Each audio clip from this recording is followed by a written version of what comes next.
Soyez les bienvenus. Mais avant de commencer, n'oubliez pas de vous abonner et d'appuyer sur la cloche de notification pour ne rater aucune de nos prochaines vidéos. Alassane Ouattara qui fait son bruit, il a fait un coup d'état constitutionnel. C'est à lui qu'on devrait amener le premier, l'armada de la CEDEAO pour aller le descendre, pour le mettre Babo. Et oui, ou bien quelqu'un qui sera élu. Mais il fait des 10 ans. D'abord, il a été imposé par les armées et par la France. Et il fait ses 10 ans. Et maintenant, il s'occupe d'aller éliminer ses collaborateurs, que Dieu nous pardonne. Et non, parce qu'un tel est mort, je suis encore candidat. Non. Et c'est ce monsieur qui a une leçon à donner jusqu'à aller haranguer toutes les forces armées de la CEDEAO pour venir attaquer le Niger. Mais quand quelqu'un vous promet un boubou, regardez son coup. Alassane Ouattara est très mal placé. Macky Sall encore pire. Il a encore des cadavres et son coup dans ses prisons. Talon, ce n'est pas un truc qui va loin. Gardons les frontières fermées avec le Bénin et même le port, on ne veut plus. Il n'a qu'à garder. On va rester un an voir entre nous quel est le peuple qui va se soulever contre son président. C'est les Béninois. 90% des activités portières qui rapportent 80% des recettes au budget béninois, c'est le Niger. Le pipeline est fait où? À travers le Bénin. Qui va toucher les royalties? C'est le Bénin, le budget, ils ont déjà prévu. Mais ils n'ont qu'à bloquer les pipelines. Nous, on est habitués à notre pauvreté, il n'y a aucun problème. On va l'assumer jusqu'à ce qu'on ait une issue. Les Algériens sont là, même quelle que soit la distance, nous pouvons faire un pipeline qui va traverser et même nous le préfinancer. Pourquoi nous encombrer du Bénin? Non. Talons qu'il continue. On va garder, même s'il y a la paix, même s'ils élèvent les sanctions contre le Niger, je recommande au CNSP de maintenir la fermeture de la frontière Malambil-Gaya. On verra à qui ça profite. Et c'est comme la France.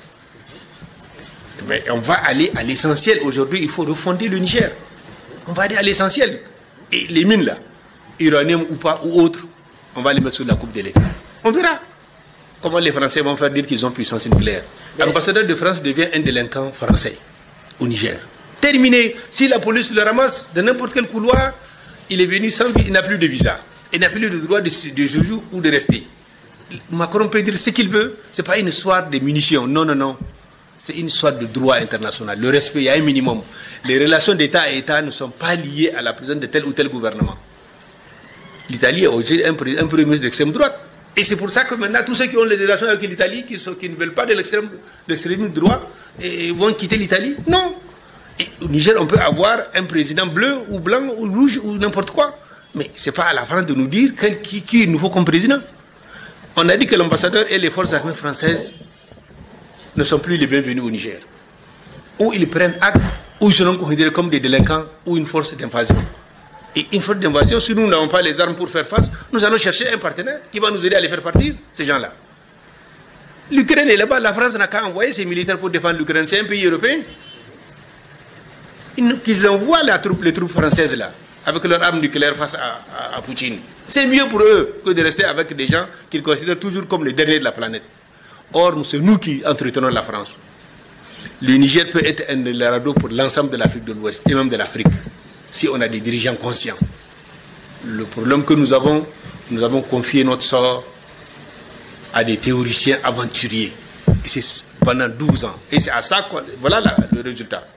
Ils ont hypothéqué le pays, ils ont peut-être même fait un certificat de vente à notre insu.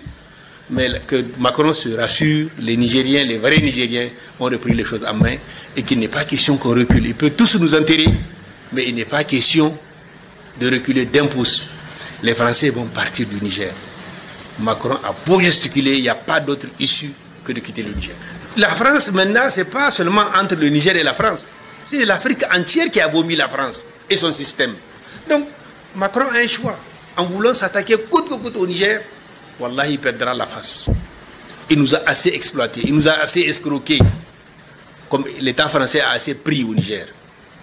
Assez. Donc, s'il veut s'attaquer au Niger, advienne que pour la CEDEAO, il a fait le tour. Il n'y a que Alassane Ouattara, Macky Sall et Talon qui restent maintenant dans la course. Parce que le Nigérian, lui-même, il est mal élu. Si on va dans les fonds de la caisse, il est encore au tribunal. C'est un pays anglophone, il peut bien arriver à annuler les élections demain matin. Tinubu va faire quoi? Si ce n'est pas les voix du Nord, nos parents là, il va aller où? Il va battre qui? Donc, c'est des histoires. Donc, ce qui fait que maintenant, le Nigeria a reculé.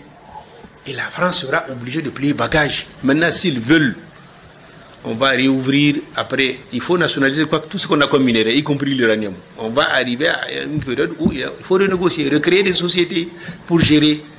Et cherchons également maintenant on nous a coupé le petit courant qu'on donne au Nigeria. Mais cherchons à inventer notre propre courant. Ou par l'énergie solaire parce qu'on a assez de soleil, ou par le nucléaire. Vous voyez un peu? Donc ce qui fait que, allons de l'avant. Et Macron ne nous fait nullement peur. C'est lui qui doit avoir peur et il sait qu'il a peur. Ce matin, il a dû certainement perdre le nord. Parce qu'il a perdu tous les sens. Et ce matin, je pense qu'il faut qu'il passe dans un pavillon E pour revisiter son mental et son comportement. Il est inacceptable, vraiment inacceptable la position de Macron.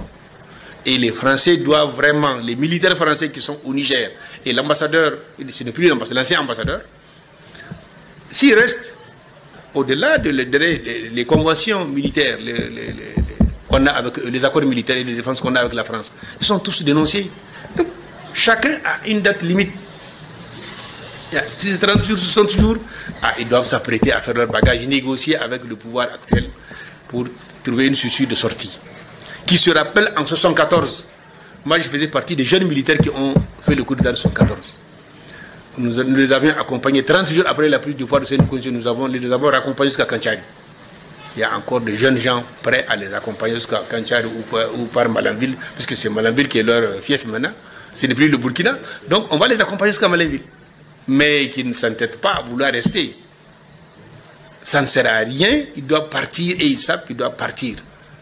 Et il faut renégocier plus, et il ne faut plus permettre, et j'ai dit qu'il faut aller plus loin. Il faut prévoir des sanctions au Niger. Tous les députés qui ont voté cette histoire de DPG rectifié sans voir le vrai papier qui nous lie à la France, la vraie convention, j'ai dit il faut les interdire de la politique, au moins pendant 5 ans, pour qu'ils sachent qu'ils ont commis une faute. Ils ont fait ça au détriment du peuple. Ça ne marchera plus, ça. Il faut mettre des garde-fous maintenant dans la Constitution, dans tous les textes juridiques fondamentaux de la République, il faut mettre des garde-fous. Tous ceux qui vont aller marchander un mandat, on doit éviter de les amener dans une Assemblée nationale. C'est vrai, parce qu'il faut que, s'il y avait eu un débat, si les députés avaient conscience, ces députés-là, des enjeux, ils n'allaient pas jamais voter cette DPG rectifiée du Premier ministre. Et Moumouri n'est plus le Premier ministre, c'est lui qui a amené ça dans sa DPG. Donc, du coup, les accords là, on n'a pas besoin de les dénoncer, ils sont caducs.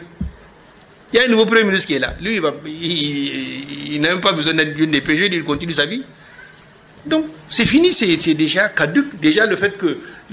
Et on a vu, s'il vous plaît, Macron a des relations personnelles qu'avec Bazoum. Pas avec le Niger. Il l'a dit clairement. Il dit c'est un dirigeant, c'est un président courageux parce qu'il refuse de démissionner. Tant qu'il n'a pas démissionné, mais... Il n'y a pas eu Sali Djibo, il n'y a pas eu, après lui, Mamadou Issou. Il n'y a pas eu Bazoum ensuite. Non, on n'a pas besoin de sa démission. Bazoum n'a qu'à garder sa démission. Et vraiment, si on voulait le faire démissionner, c'est une histoire de 10 minutes. Il n'a qu'à garder sa démission, mais il est fini. C'est tout. Si il est relié, et on a compris les relations qu'il y a, l'intimité qu'il y a entre Bazoum et l'État français. Bazoum en tant qu'individu, pas en tant que président. Et Macron l'a dit. C'est un président courageux qui refuse de démissionner. C'est un président. Il n'a qu'à aller le mettre en France comme président, il n'a qu'à démissionner et mettre Bazoum là-bas. Non, on va lui l'exporter, il n'y a aucun problème. Mais on a compris que ce n'est pas des relations d'État à État. Ils ont caporalisé un certain nombre d'individus qu'ils ont mis de leur sillage.